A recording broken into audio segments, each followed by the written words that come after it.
Divino Mestre Jesus, agradecemos pela oportunidade que a Tua misericórdia nos proporciona para a aprendizagem, estudo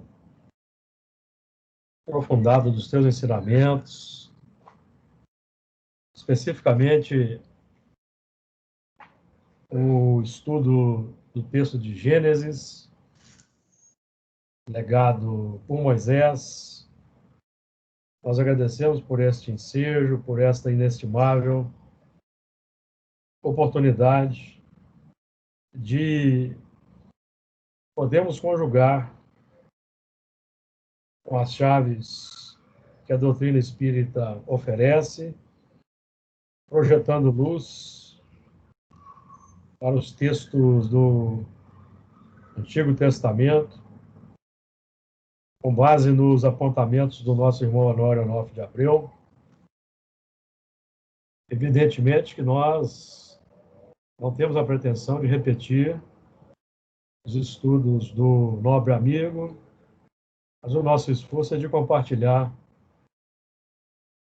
determinados pontos do esforço de aprendizado, de disseminação dos ensinamentos que o nosso irmão realizou aqui na sua passagem terrena.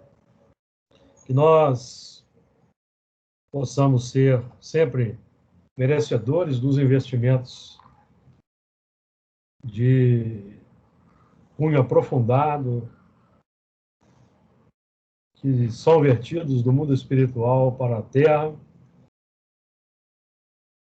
e que consigamos vivenciá-los no dia a dia e dinamizá-los, distribuindo com os irmãos e a humanidade por meio da renovação dos nossos atos e nossos atos. Que assim seja. Assim seja.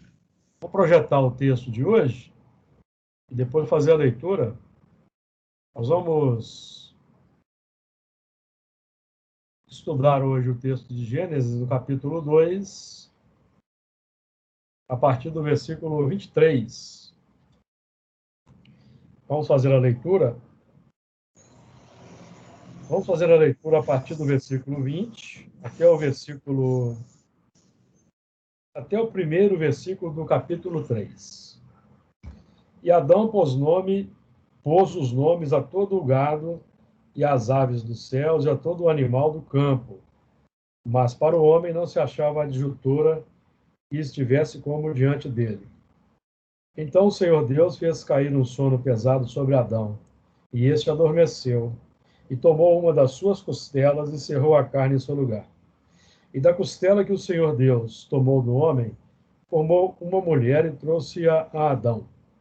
E disse Adão: esta é agora o osso dos meus ossos e carne da minha carne. Esta será chamada varoa, porquanto do varão foi tomada. Porquanto deixará o varão o seu pai e a sua mãe, e apegar-se-á a sua mulher, e serão ambos uma só carne.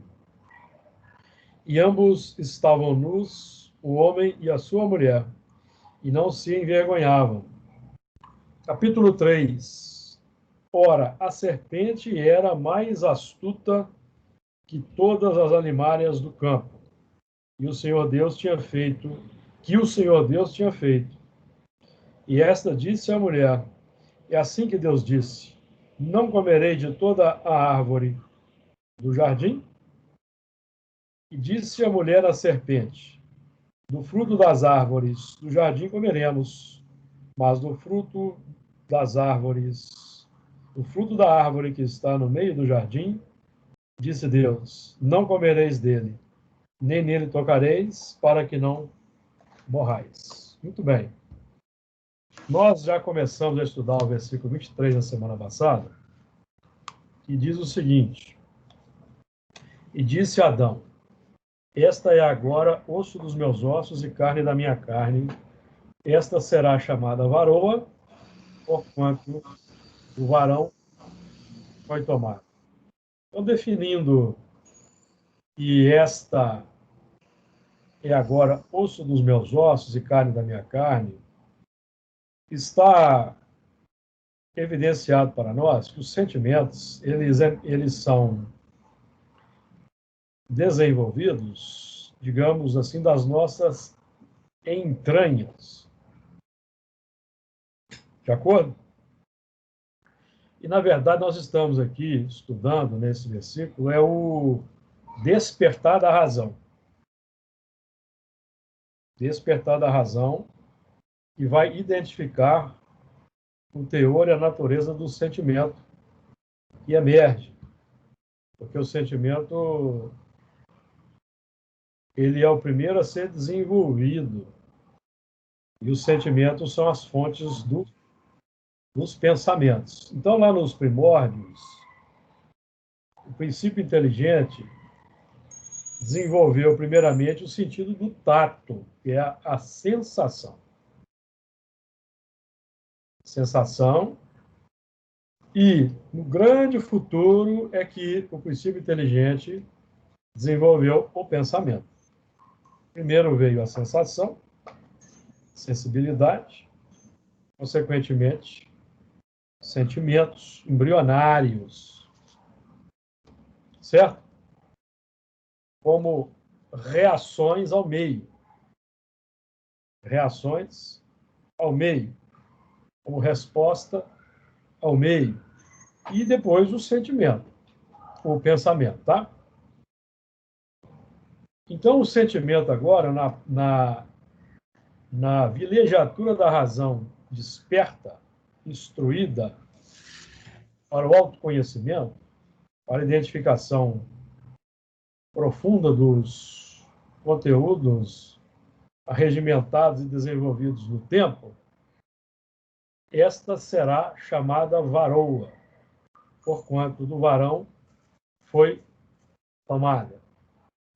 Então, o que significa isso? O que era instinto de sobrevivência, instinto de reprodução, que emergia no animal segundo a necessidade, passou a ser sentimento para processo criativo e co-criativo para a sublimação do ser e não para a manutenção dos interesses puramente transitórios. Certo? Então, quando os sentimentos se desenvolvem e nós os identificamos, mas nós permanecemos no plano do interesse pessoal, os instintos, então, vão se tornar paixões. E crescem pelo abuso da vontade. Aí desenvolvemos, nesse estágio, quando os instintos, que são embriões dos sentimentos, se tornam paixões pelo abuso de que se acresceu à vontade, nós temos a formação das imperfeições. Quando geramos as imperfeições, começamos a sofrer a expiação que a imperfeição traz inerente a ela, ou imanente, digamos assim. Então, o sofrimento é inerente ou é imanente da imperfeição. Certo, amigos? Então, aí que nós enveredamos pelo caminho do mal, que é o caminho do egoísmo, tá? Ficou claro? Então, quando nós dizemos que ela será chamada varoa, está definido, então, essa emersão, saída do processo de evolução pelos simples reflexos, que são os impactos das experiências cotidianas, para elaborar a evolução pela educação na atividade refletida. Então, o que quer dizer isso? Quando a razão não se desenvolve, amigo, nós vamos evoluindo pelos reflexos. O o reflexo emerge, nós vamos recebendo os impactos. E vamos agindo segundo o reflexo. Mata, morre, mata, morre, morre, mata, e vai assim. Bate, leva a pancada. Evolução pelos impactos dos reflexos. Quando a razão se inicia, se desenvolve, é para sairmos desse processo da evolução pelos impactos. E começarmos a evoluir pelo processo da atividade refletida, ou seja, emerge o reflexo da raiva, do ódio. Então, a razão propõe, então, o quê? Vigilância, contenção, domínio sobre as inclinações más, que é o trabalho da autoeducação. Então, eu vou reter, tomar as rédeas da evolução. Não vou deixar mais aquela irritação, aquela raiva que, simbolicamente, é um leão lá do passado que pula para fora e quer passar por cima do obstáculo. Então, eu vou tomar as rédeas. Vou segurar o leão, vou segurar o cavalo, eu vou segurar o cachorro, porque nós não dizemos aí no popular que nós, eu soltei os cachorros. Não dizemos isso? Deixou os reflexos saírem lá do primeiro andar da arca e subir para o terceiro andar fazendo bagunça no campo consciente. Certo? Então, a razão é o movimento para nós domarmos as inclinações más e tomarmos as rédeas do processo da evolução. Não ficarmos à mercê dos impactos. O que é ficar à mercê dos impactos? Estou no trânsito, dirigindo, tal, der uma fechada, eu resolvo xingar o elemento, vem o reflexo da raiva, o reflexo esboça a emotividade, o reflexo é a imagem que entra. Qual a imagem que entrou? O carro cruzou a minha frente, entrou a imagem esboçou o reflexo, que é a emotividade. Emergiu a emotividade. Ela plasma a ideia. Qual que é a ideia? Eu vou xingar. Vou passar por cima. Entendeu? Quando nós chegamos nesse ponto, nós ficamos a reboque do processo. Por quê? Porque eu não sei qual vai ser a reação do outro. Ele pode ter uma arma e atirar. Então, eu vou acarretar um processo de evolução pela dor, ao invés de pelo amor. E o processo da evolução pelo amor é o seguinte: calma, serenidade, contenha-se. Evolução pelo amor. Certo? Tem uma ideia? Porque eu vou amar a mim mesmo, retendo, refreando o reflexo, ao mesmo tempo que eu estou amando o próximo. Por quê? Eu não vou reagir de forma violenta para com o próximo. O que vai representar para ele a ação da misericórdia. E vai desarmá-lo de alguma possível ação no campo da retaliação. Dá uma ideia? Nos mundos primitivos, os homens primitivos vão evoluindo pelos impactos. Nas guerras, nas invasões, e vai por aí. Hoje ele é general, amanhã ele é escravo. E assim nós vamos no ciclo da evolução pela dor. Pela dor, evolução ou dor e expiação, dependendo do... Para os novos em evolução, os novos, os que ainda não se corromperam,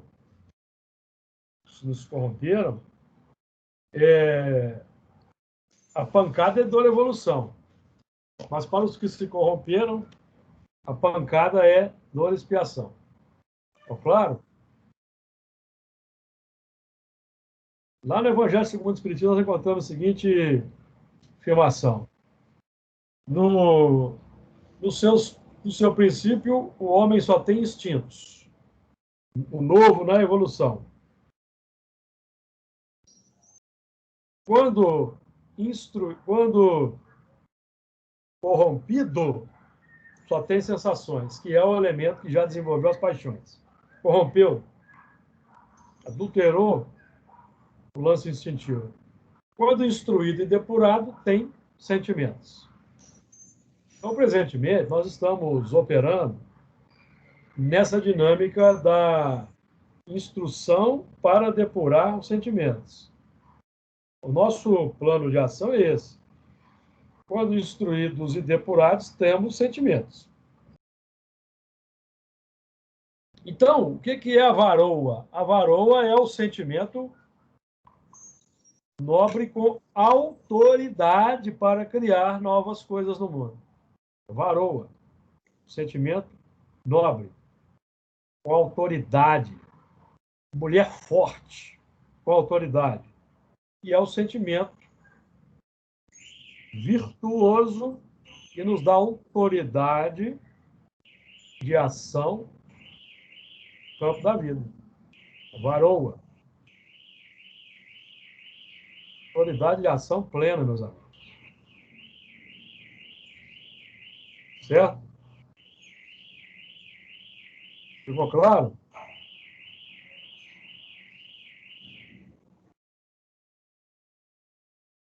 Essa evolução também, pelo interesse, também funciona para os animais, mas no plano instintivo automático. Os animais buscam o melhor para si, tá? Automático. Agora, quando nós adentramos as faixas da humanidade, que o pensamento contínuo vai se abrindo, a razão se abre, nós podemos permanecer no campo do atendimento pleno que o Brasil propõe, aí nós nos corrompemos. Corrompemos as leis morais da vida, que são os instintos naturais. Leis morais, tá? Temos as leis físicas, que regem o universo, as forças nucleares, forte e fraca, eletromagnetismo, a gravidade, por exemplo, são forças, leis naturais, físicas. E temos as leis naturais morais, que são os instintos que se trabalham de forma conjunta, enfeixados na mesma engrenagem, um sobre o outro, reagindo, que configuram o amor em desenvolvimento. Temos estudado isso com frequência aqui no grupo. Oportunamente, vamos voltando à medida que se fizer necessário. De acordo? Então, nós estamos hoje tomando a partir da nossa abertura para a doutrina espírita, trabalhando nessa dinâmica de assumir as rédeas do destino, que está muito bem resumida no seguinte dito de Jesus: para que saibais que o Filho do Homem tem o poder de perdoar pecados. Já ouviram isso de Jesus? Uma certa cura, quando os fariseus questionavam Jesus sobre a autoridade com a qual ele curava, ele disse assim: para que saibais que o Filho do Homem tem o poder de perdoar pecados, digo-te, levanta-te e anda. Mas esse é um ensinamento de grande profundidade moral, porque o Filho do Homem tem o poder de perdoar pecados. E é o novo homem, o Cristo interno em desenvolvimento, tem o poder de perdoar pecados. Ou seja, quando nós começamos a atuar na lei de amor, meus amigos, nós vamos saneando o passado pelo amor e não pela dor. precisamos de passar pela dor, porque a dor é para reajustar o caminho. Mas se eu já reajustei pelo amor, então não preciso de passar pela dor. Não preciso perder um braço, uma perna, ou ficar cego, ou ter um AVC e perder a capacidade de raciocínio lógico, ágil. Não preciso. Porque nós estamos operando com a boa intenção na dinâmica do Cristo vivo na intimidade, buscando amar ao próximo.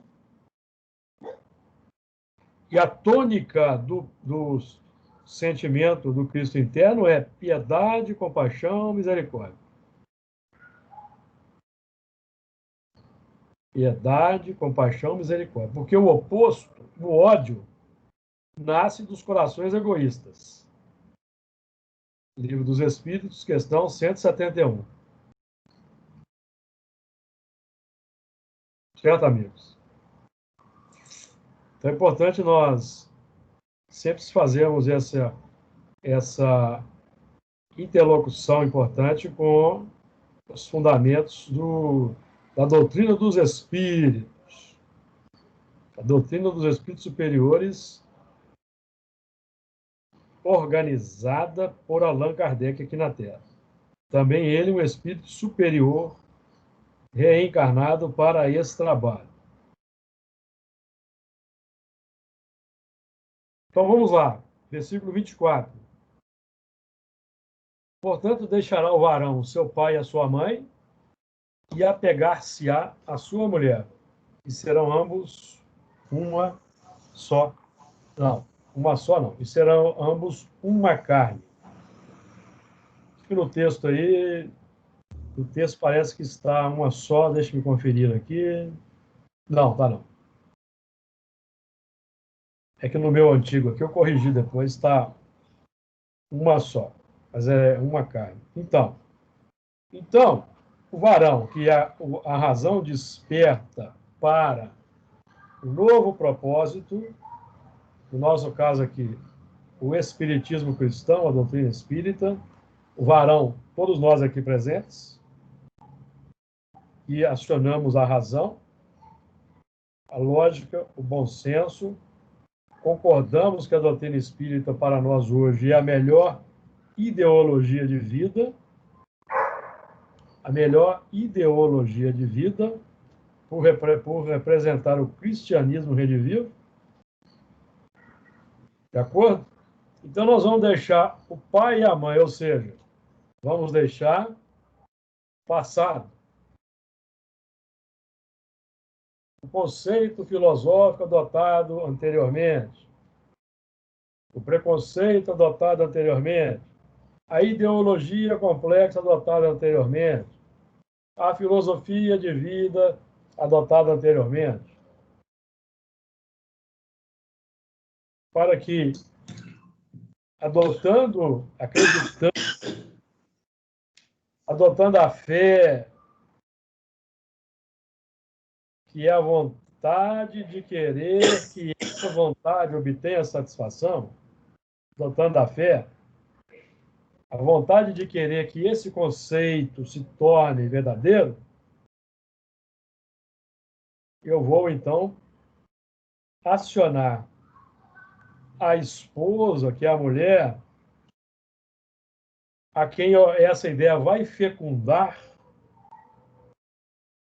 porque ela já tem, essa mulher, essa contraparte individual de cada um de nós, a mulher, a consorte da razão, a esposa, ela já está capacitada pelos milênios, porque ela já traz um útero formador, a agasalhar a semente, que é a ideia, e lhe dar corpo. Onde? No hábito, na ação, na prática. Certo? Porque se eu tenho uma ideia, mas não adoto na vida prática, ela estiola na minha mente. Estiola. porque eu vou ser balançado por qualquer outra ideia contrária. Por quê? Porque eu vou ficar em dúvida. Por que eu vou ficar em dúvida? Porque eu não me lancei à prática. Porque é a prática que vai constatar a excelência da ideia e a veracidade pelo conteúdo novo de paz, harmonia, bem-estar, serenidade, confiança, segurança, que eu vou desenvolvendo no íntimo. Então a dúvida deixa de existir. Certo? Ficou claro isso? Por que muita gente tem dúvida? Tem muita dúvida quem pouco pratica. Pode falar, Regina. Ô, Júlio, eu estava aqui pensando justamente nisso, porque quando o varão deixou seu pai e sua mãe, quer dizer, ele deixou o passado para trás, e ele foi vivenciar aquilo. E é essa vivência que vai sedimentar, né, esses conhecimentos novos na gente, não é? É somente através da vivência. Vivência. Que você vai alterar aquele sentimento que você traz, o sentimento instintivo que trazemos, como é que ele foi desenvolvido? Lá nas faixas anteriores da humanidade. Repetição sistemática de hábitos. Repete, repete, repete, repete, desenvolve o sentimento. É assim que funciona, meus amigos. Então, para transformar o instinto em sentimento, eu preciso de me lançar uma nova ação, repetir, repetir, repetir, repetir, repetir, repetir, até desenvolver um novo sentimento, consolidar. Ficou claro? Que é o segredo da questão 894. Daquele que tem virtude foi porque desenvolveu antes. Aquele que tem mais virtude é o mais velho do que nós na evolução.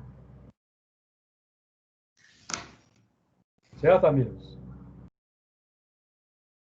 Só existe uma maneira prática de desenvolver virtudes, que é o contato social amando o próximo. Não tem outro recurso. Porque é exercitando, junto aos caracteres heterogêneos de um mundo de provas de expiação, que eu vou exercitar com uma paciência, com outra calma, com outro a serenidade, com outra tolerância, com aquele a misericórdia. Então, cada um vai me ajudando a exercitar uma virtude de acordo com a ocasião. Perceberam? O segredo. Ah, o segredo. O segredo é esse, prática. Então, quando Pilatos chega para Jesus e que é a verdade, o que Jesus pode responder para ele? Nada.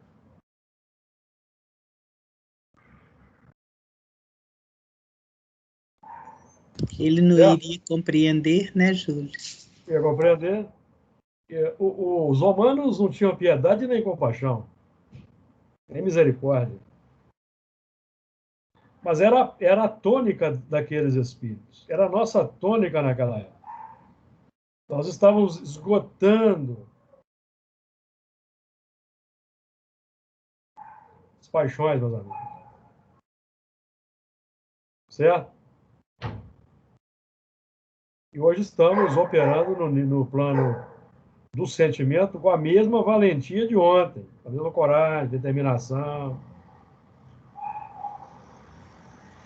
Porque esses valores na base, eles são neutros.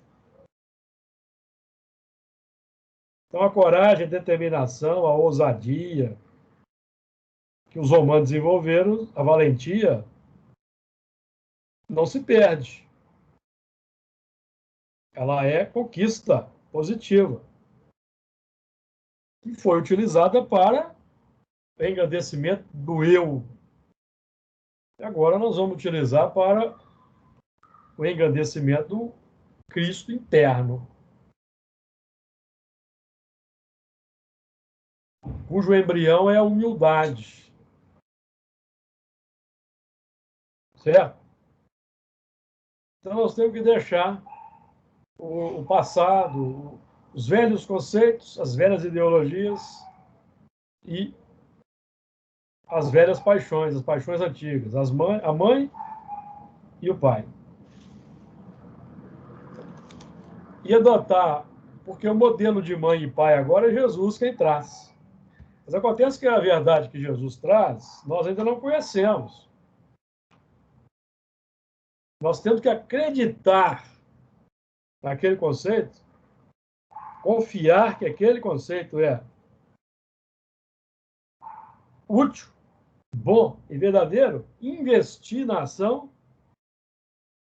Eu não tenho condições de te oferecer nada, mas em nome de Jesus eu te ofereço. Então a gente vai fazendo em nome de. Em nome de. Até que um dia lá na frente a gente desenvolve um nome próprio. Aí a gente fala, agora eu entendo, agora eu sei que é verdade. Mas até lá em nome de. Aí nós somos balançando de acordo com o vento, em certas oportunidades. Será que é mesmo? Não sei. Será que é mesmo? Será que eu não estou me iludindo? Só a prática vai dizer, viu, amigos? E serão ambos uma carne, ou seja, quando é o propósito unificado, unidade de propósito. A razão adota a ideia e o sentimento constrói, concretiza. Então, casou uma carne. Aí vão gerar novos filhos com base nesse casamento. A ideia nobre, adotada pelo sentimento que já trazemos dos milênios, vai gerar novos filhos, ou toda uma genealogia, que serão os nossos próprios eus em novas existências. Olha que interessante. São as novas oportunidades, com base nessa nova diretriz. Certo, amigos? Ficou claro aí?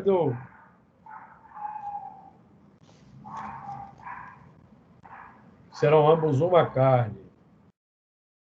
Né? Então, o mecanismo, existe um mecanismo matemático para desenvolvermos essa unidade. Está lá na questão 1009 do Livro dos Espíritos. Paulo vai dizer assim: gravitar para a unidade divina. Tal é o objetivo da humanidade. Para atingi-lo, são necessárias 3 coisas: a justiça, o amor e a ciência. A justiça é a filosofia da equidade. Tratarmos todos de forma justa, sem fazermos acepção de pessoas. O amor, que é o sentimento aplicado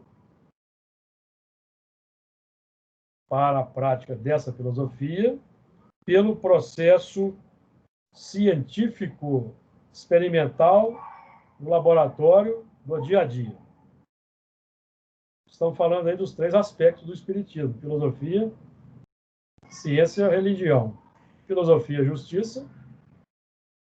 Religião, amor, que é o consequência, né? Emmanuel traz o símbolo do triângulo: justiça, ciência, amor.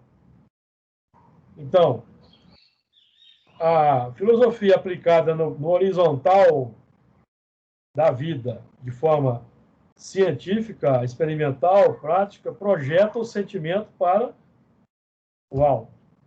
Leva padrão de sentimento, que é religiosidade natural desenvolvida. Três coisas são opostas. Então, esse movimento de gravitar em torno da unidade divina, adotando filosofia, ciência e religião, no nosso caso aqui, espiritismo cristão, é o movimento que nós devemos exercitar e praticar hoje. Três coisas são opostas a esse movimento. Quais são? A ignorância, o ódio e a injustiça. A ignorância, o ódio e a injustiça. O ódio, aprendemos na questão 171, decorre do amor próprio, que chamamos de egoísmo. O ódio decorre do egoísmo, é uma filhote do egoísmo. E vai lá na questão 171. Só entre os egoístas se encontram a iniquidade, o ódio implacável e os castigos sem remissão. Três coisas. A iniquidade decorre da injustiça, são sinônimos. Decorre do ódio, do egoísmo. O ódio, se eu amo exacerbadamente a mim mesmo, eu não vou amar o que é diferente, que me desafia. Porque eu sou o suprassumo, eu sou o melhor. Então, todos têm que pensar segundo a minha cartilha. Certo? Aí nós vamos criando no mundo os extremismos ideológicos, de cunho complexo no mundo. De ambos os espectros político-ideológicos.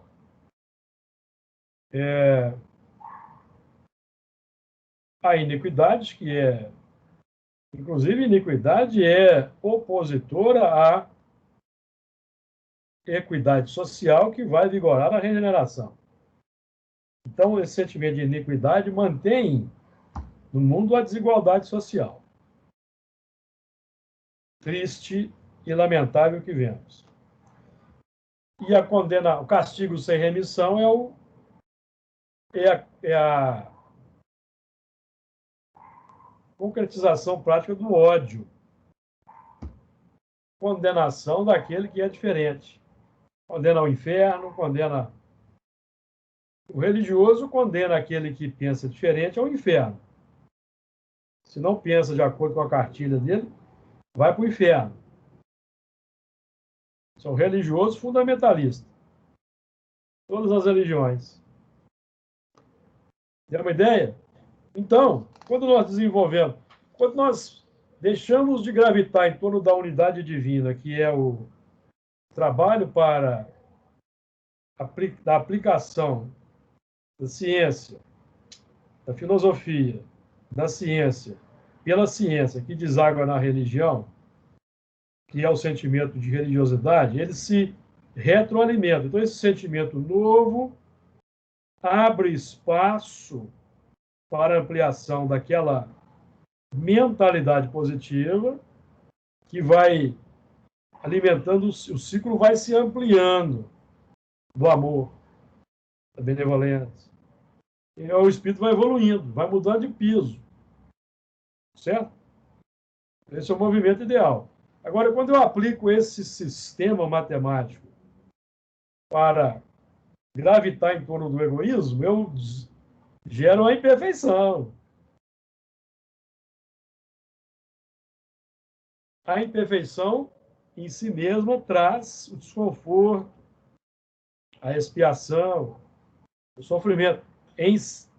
A imperfeição em si mesma tem o componente que nos faz sofrer.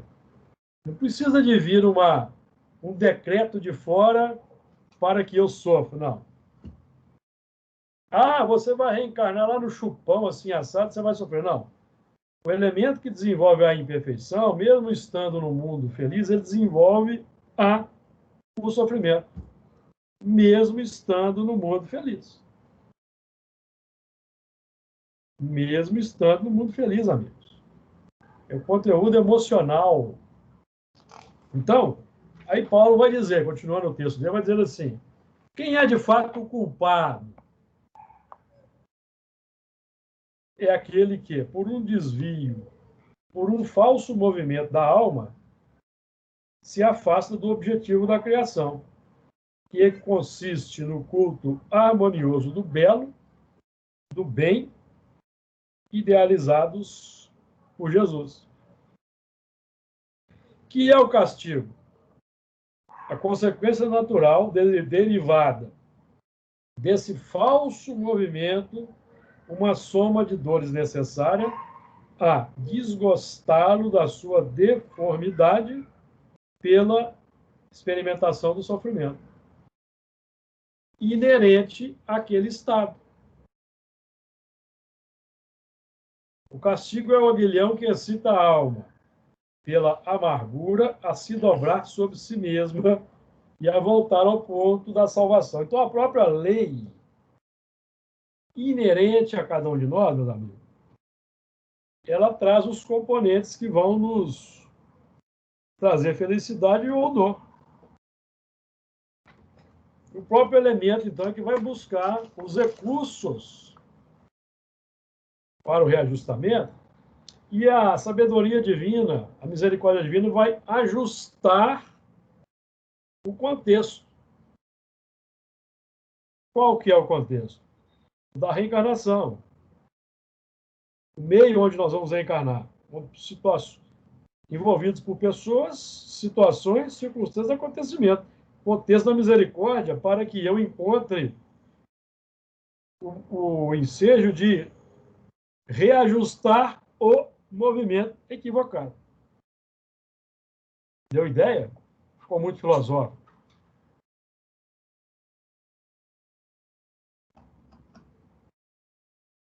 Por isso que não existem juízes no mundo espiritual, porque não precisa. A consciência é o juiz. É a consciência. E Deus não força a expiação, ele sabe esperar. Então, o elemento novo não é forçado a adotar um conceito, porque ele vai entrar num sofrimento grande para o qual não está preparado. Então, ele vai, o movimento natural, o impacto da lei, da dor, evolução natural, vai se amadurecendo, meus amigos.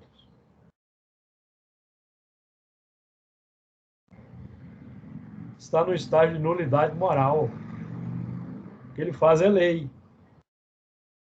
Mas ele fica nesse circuito. Bate, apanha, bate, apanha, bate, apanha, bate, apanha, entendeu? Se no mundo acaba o ciclo de bater e apanhar, então ele vai para um outro mundo, de acordo com aquela mentalidade. Com tranquilidade. Não é castigo nem punição, não. É ajustamento de escola.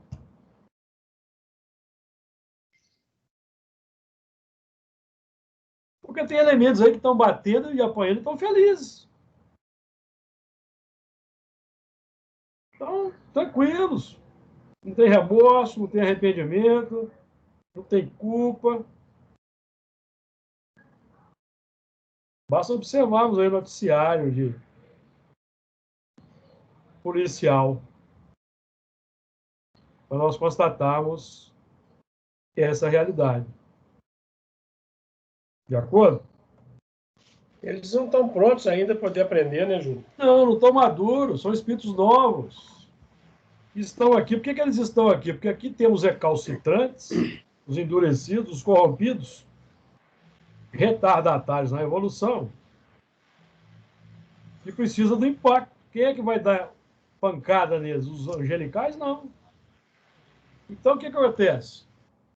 O endurecido, o corrompido, tem muito conhecimento e muita informação, mas ele não quer distribuir pelo amor.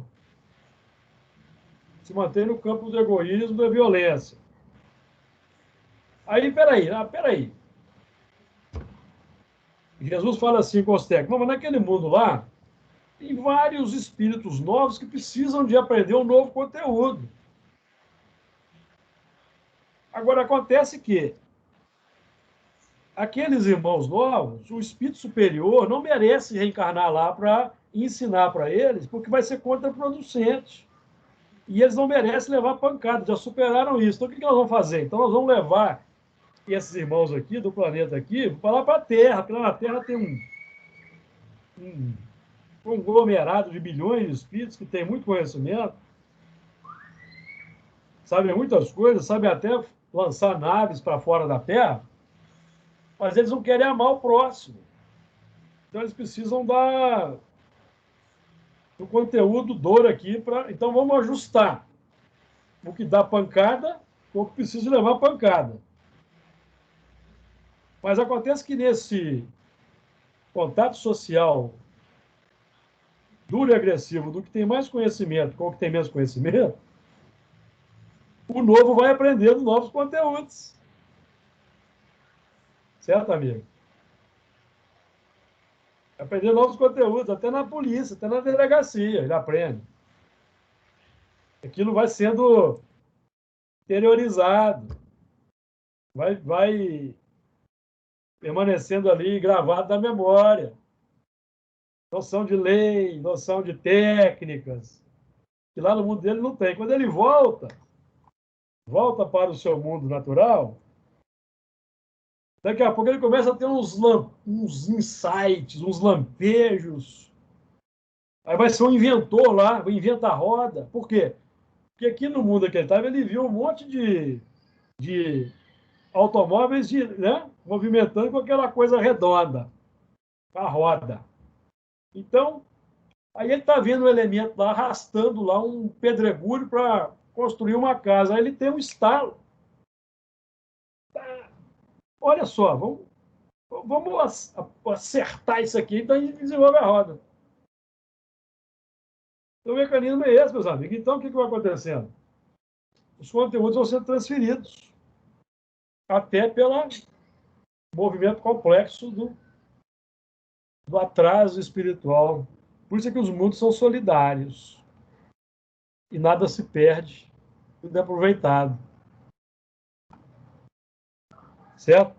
Aí, o que vai acontecer? Os elementos endurecidos aqui, que não se arrependem, vão ser enxertados lá. Vão ser enxertados lá. No contato social, eles vão... Veja que mecanismo interessante. Primeiro, eles são trazidos para cá,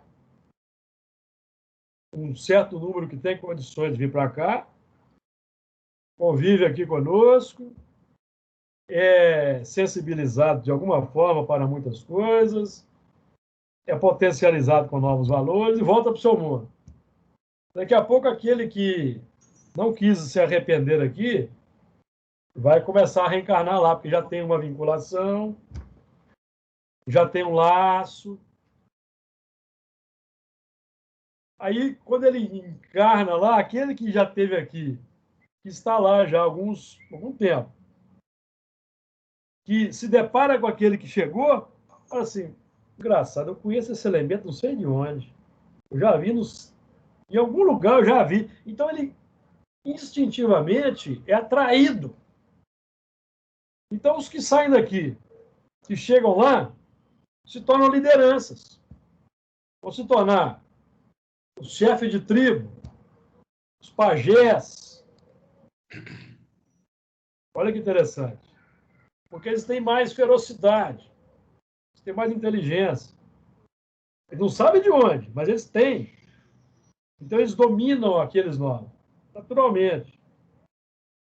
Aí, com o tempo, vão ser os faraós, os sacerdotes, os generais, os comandantes. Certo, amigo? Os profetas, os apóstolos de Jesus, são os exilados, todo o conjunto.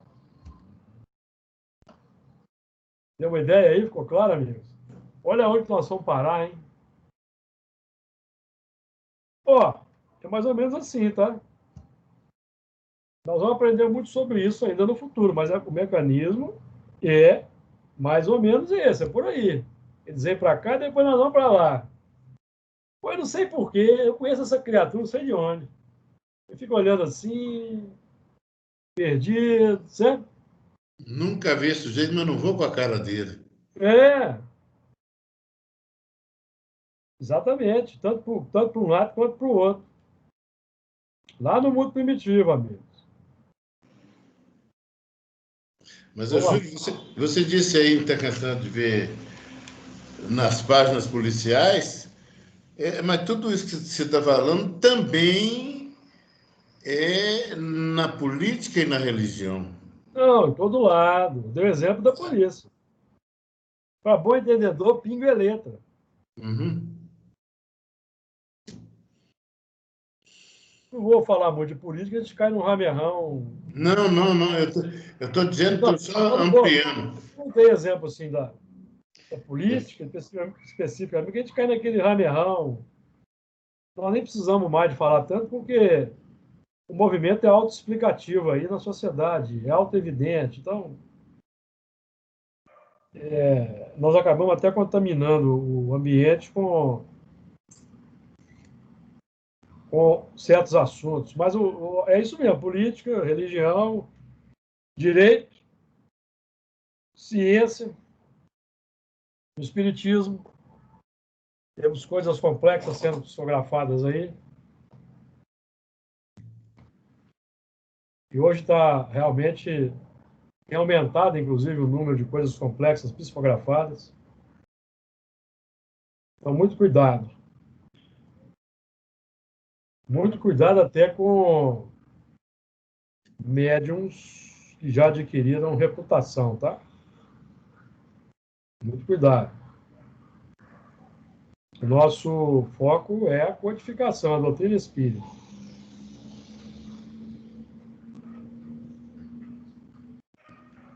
Muito bem. 25. Então, nós encaminhamos já para o encerramento aí, que faltam alguns minutos. E ambos estavam nus, o homem e a sua mulher, e não se envergonhavam. Essa nudez é de conhecimento, de conquistas superiores. Então, quando a razão se abre, nós vamos, por exemplo, nós entramos na casa espírita, convidados por algum amigo, ou a dor nos levou para a casa espírita, ou a chamada mediunidade de prova. Entramos na casa espírita e ouvimos: fora da caridade não há salvação. Aí nós ficamos assim, embevecidos, entusiasmados, mas quando chegamos em casa, vamos meditar, a gente reconhece que está nu. Puxa vida, eu nunca pratiquei caridade na minha vida. Nudez. Despertamento, certo? Então, despertamento para a realidade. Carência de novos valores. Do nosso ponto de vista, que já somos mais avançados e corrompidos, no início o homem só tem instintos, os novos em evolução. Quando mais avançado e corrompido, no nosso caso, tem sensações. Quando instruídos, instrução espírita, e depurados, prática do amor, aí nós vamos ter sentimento. Mas aqueles novos, o novo, que vai progredir naturalmente, quando a razão se abre, ele está em estado de nulidade moral, nudez natural. Tá, amigos? A nudez natural. No nosso caso aqui é uma nudez acalentada.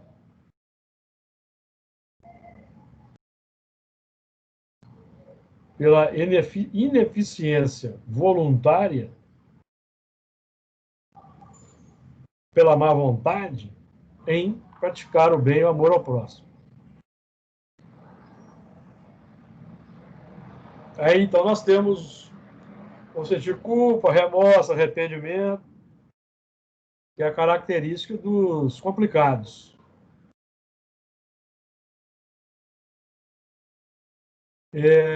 estavam nus, o homem e a sua mulher, e aí é só uma ênfase, a razão ainda não adotou as ideias elevadas, já conhece, mas não adotou, porque também tem um movimento seguinte, entre conhecer e adotar demora. Certo? Nós conhecemos o conceito espírita, mas bonito, maravilhoso, lindo, mas não tem sentido prático. Na vida é cada um por si, é a lei do mais forte. Já vi isso de gente espírita, de amigo espírita que é palestrante, já até pedi um contato com ele, mas a filosofia de vida dele era essa, porque o que nós pregamos em espiritismo não é para ser praticado na vida cotidiana. Dizia assim. Grande conhecimento, interpretativo, aprofundado. Bebeu nessa fonte aqui que eu estou repassando para vocês, mas a prática era completamente mundana, destoava do conceito espírita. E não se envergonhava, o que é lamentável. Ele entrou no espiritismo, mas o espiritismo não entrou nele, né? Achava natural. Então ele pregava o espiritismo como alguém dá aula sobre filosofia, estoicismo, Sócrates, Platão, como um professor que repassa friamente aquele conteúdo ali, até se envaidece de ter o domínio do assunto, soberbece, é aplaudido, reverenciado, mas admirado, mas não pratica. São os paradoxos que temos em todas as religiões, inclusive no espiritismo.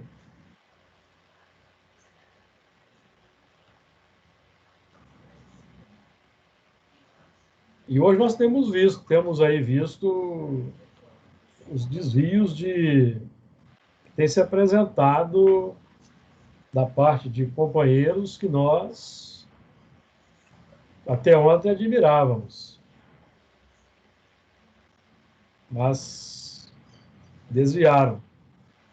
Ô, Júlio, esse tipo de gente... Tem aí uma meia dúzia, mais ou menos. Ô, Júlio, mas esse tipo de pessoa, de repente, quando desperta, ao ler o texto de Tiago, né? Mostra-me a sua fé sem obras, que mostrarei como é a fé com obras. Aí é como dizem que ele se sente nu, né? Mas esses que eu estou me referenciando vão despertar só no mundo espiritual. Sim.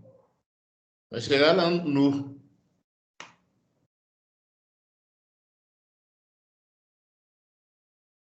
Certo? Já enveredado pelo desvio. Muito triste. É lamentável. E ambos estavam nus, o homem e sua mulher, e não se envergonhavam. Então, se a gente reconhece a carência dos recursos, nós temos que desenvolver a vergonha, ou seja, a vergonha, no caso, é como a humildade adotada e buscar o enriquecimento, a vestimenta. E nesse movimento de buscar a vestimenta, por exemplo, na casa espírita, nós recebemos uma vestimenta periférica, de fora para dentro, e é o conhecimento que nós adotamos. É a outorga da misericórdia. Para que nós... sua vestimenta é complexa, ela retrata sua nudez dos valores nobres, sua vestimenta é salpicada de sangue, de complicação. Mas como você adentrou o território, está arrependido do passado, está buscando a renovação, então você vai receber uma vestimenta periférica por empréstimo, por acréscimo de misericórdia, para que você reconstitua a sua vestimenta, que aí está para ser reestruturada. Não adianta colocar remendo novo em pano velho. É preciso de desenvolver a vestimenta integral, talar. O que é o talar? Vestimenta talar é aquela que cobre da cabeça aos pés. Então, é a base, o meio e a mente, refletindo a ideia e a prática. De acordo? Que é o movimento para que nós não nos... Ao desencarnarmos, a vergonha não seja muito grande. Porque todos nós aqui, ao desencarnar, vamos ter um pouquinho de vergonha de algumas coisas. Isso é natural, gente. Nós não somos ainda perfeitos. Mas nós temos que estar na dinâmica da busca pela vivência. Dinâmica. Porque aí, eu fiz o que eu consegui fazer, eu fiz o que pude. Eu me esforcei. Certo? Para que a nossa consciência, pelo menos, não nos acuse, porque quem vai acusar é a consciência. Então, que Jesus nos abençoe, nos ampare, nos ilumine e nos dê condições de, na experiência prática, nós vivenciarmos.